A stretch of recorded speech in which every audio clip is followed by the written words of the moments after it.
हामी यति बेला कालिका आधारभूत विद्यालय कति आवासमा बसेका नानीहरूसँग जङ्गल जाँदैछौँ हैन। यो चाहिँ अब हामीले मल बनाउनु पर्ने करेसाबारी समेत व्यवस्था भएको कारणले गर्दा हामी चाहिँ जङ्गल यसरी जाँदैछौँ नानीहरूसँग।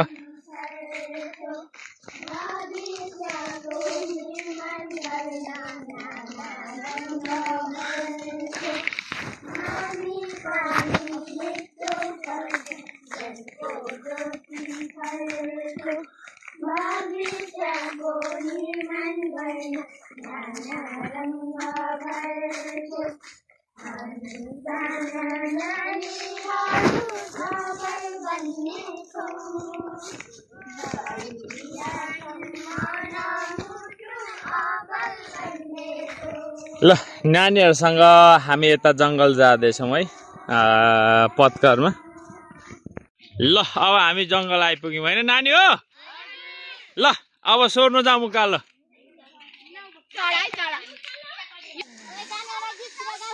ल नानीहरू जङ्गलमा यसरी काम गर्दै थाले।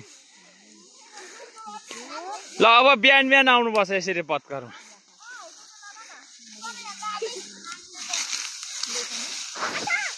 ल परम छ नानीहरू।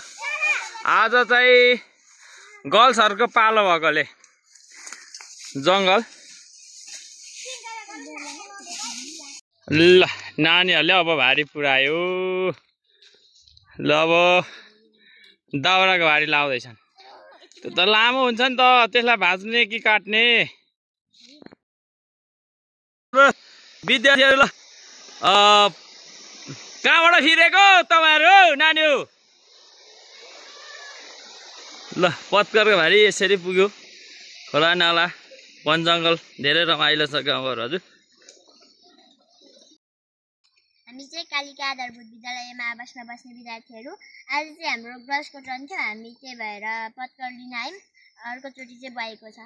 हामी चाहिँ कक्षा कोठामा बस्दा बस्दा बोर लागेर कोही बेला सरहरूले जङ्गलले जानुहुन्छ, करेसाबारीमा जानुहुन्छ। यी कुराहरूमा हाम्रो व्यावहारिक कुराहरू जोडिँदो रहेछ। ल हाम्रो टोलीहरू चाहिँ जङ्गलबाट पत्करको भारी लिएर फर्के। बाँकी विद्यार्थीहरू चाहिँ अब करेसाबारीमा यसरी धमाधम कोपी, फुलकोपी, बन्दाकोपी गोड्दैछन् र केही विद्यार्थीहरूले चाहिँ यसरी पानी लगाउँदैछ भने केही विद्यार्थीहरूले चाहिँ अब कोपी अनि त्यसपछि फेरि गोलभेडा रोप्नलाई करेसाबारीभित्र यसरी तयारी गर्दैछन्।